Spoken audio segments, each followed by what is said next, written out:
Bagaimana Anda melihat kondisi dari rantai pasok industri nasional saat ini, khususnya dari perspektif kawasan industri yang Jababeka kelola?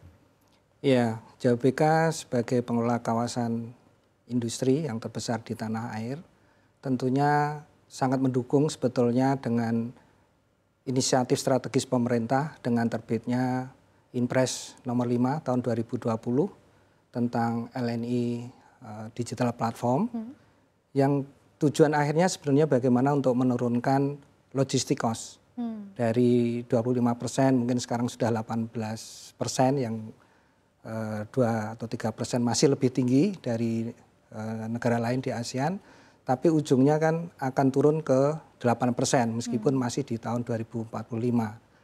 Nah, Jababeka yang dari kawasan industri yang sekarang bertransformasi menjadi kota yang modern dengan infrastruktur yang sangat lengkap dan terintegrasi, berbagai inovasi dilakukan oleh Jababeka untuk menjawab tantangan-tantangan di bidang logistik. Salah satunya dengan membangun Cikarang Dry Port. Sudah 15 tahun, sejak tahun 2010. Inilah salah satu kontribusi Jababeka terhadap sistem logistik kita di nasional. Ujungnya adalah bagaimana inovasi-inovasi ini agar terus mendorong industri dan investasi tetap tumbuh, memiliki competitiveness dan bisa sustainable.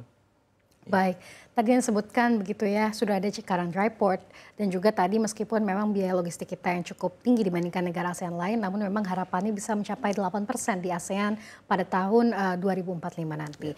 Tapi tantangan yang paling signifikan itu apa sih, Pak? Ya, kita bisa melihat tantangan itu dua hal, yaitu tantangan internal dan eksternal. Internal yang sering kita rasakan adalah masih sering berubah-ubahnya regulasi, bahkan tumpang tindih. Nah, ini beberapa waktu lalu pemerintah, Kementerian Perindustrian dan Komisi 7 DPR RI yang membidangi bidang industri dan logistik melihat langsung di kawasan industri Jababeka dan Cikarang Dry Port dan mendengar langsung dari para pelaku industri, salah satunya industri makanan yang terbesar di dunia. Dia menyatakan bahwa ada permasalahan-permasalahan seperti itu dan bagusnya tentunya pemerintah dan legislatif ingin memperbaiki kondisi itu. Kemudian dengan hadirnya LNI platform digital ini masih perlu banyak penyempurnaan karena di setiap daerah belum merata standarisasinya, apalagi yang jauh dari Jakarta. Nah, kemudian ada hal yang terlupakan sebetulnya, bahwa permasalahan logistik ini bukan sekedar teknikal, tapi juga kita harus bicara kalau di lingkup regional, ya regional ataupun spasialnya juga harus bisa disambungkan antara port ataupun seaport dengan spoke-nya atau melalui dry port ini dengan industri maupun hinterland-nya. Hinterland ini apa? Hinterland itu adalah kawasan-kawasan penyangga yang bisa berbasis pertanian, perkebunan, perikanan yang bisa suplai ke industri. Nah, ini jadi bukan hanya di sektor industri manufacture, tapi sektor-sektor lain juga akan tumbuh dengan cepat. Nah, kemudian faktor eksternal kita lihat selain masalah perang dagang maupun ada beberapa konflik di negara lain, tetapi kita bisa lihat juga bahwa kegiatan ekspor impor kita, karena kita bisa memperoleh banyak keuntungan sebenarnya dengan arus ini, tetapi ini masih banyak ditentukan oleh negara lain. Jadi kita perlu meningkatkan sebetulnya adalah diplomasi perdagangan sehingga kita memiliki positioning yang kuat.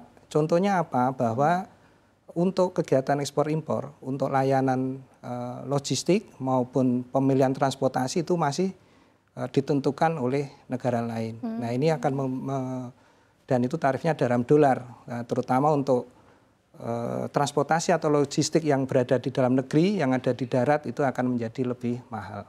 Nah, itu yang perlu kita perbaiki bareng-bareng. Baik, jadi berbagai tantangan tadi ya, mulai dari regulasi yang berubah-ubah, platform NLI tadi, kemudian juga hingga tadi Anda sebutkan diplomasi dalam sisi logistik kita yang harus diperkuat begitu ya, agar tidak kalah dengan negara lain untuk sisi apa, offer-nya sendiri begitu ya, Betul. offering-nya sendiri. Bagaimana cara dari Jawa BK ini untuk mengakomodasi tantangan tersebut mungkin untuk dibawa ke pemerintah? Ya, tentunya dari berbagai tantangan itu kita akan mengusulkan beberapa temuan-temuan yang menjadi keluhan-keluhan para pelaku industri yang ada di kawasan. Dan dengan adanya hadirnya dry port itu merupakan advantage bagi Jawa BK maupun kawasan-kawasan industri yang di koridor timur Jakarta, di Bekasi, Kerawang, dan Jawa Barat secara umumnya. Nah, kita melihat misalkan Jawa Barat dengan jumlah populasi hampir 45 juta, sementara Jawa Tengah juga hampir 40 juta, Jawa Timur juga demikian. Tentunya di lokasi-lokasi itu juga perlu ada perbaikan-perbaikan dalam sistem logistik kita. Baik, ini berbicara terkait dengan Cikarang Dry Port yang sepertinya menjadi port yang menjadi connecting hub begitu ya, dari mulai masuknya barang ke tempat-tempat dari kawasan industri tadi seperti Jawa BK. Ini bagaimana sih Pak Cikarang Dry Port yang sekarang sudah menjadi salah satu simpul penting arus logistik nasional? Ini seberapa besar peran dari CDP-nya dalam memperlancar ekspor impor, tenan di Jawa BK maupun industri nasional secara umum? Jadi Cikarang Dry Port ini hadir di Jawa BK untuk menjawab tantangan ya, pada saat itu bahkan Cikarang Dry Port itu sudah berjalan kurang lebih 15 tahun sejak 2010 ya, jauh sebelum Impres nomor 5 2020 ya.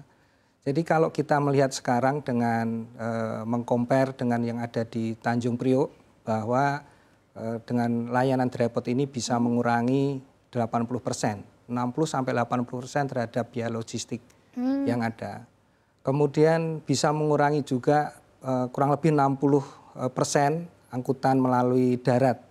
Nah, kita melihat di sekarang banyak keluhan terkait dengan truk yang overdimension, overload, yang bisa merusak jalan dan masalah safety di mana-mana.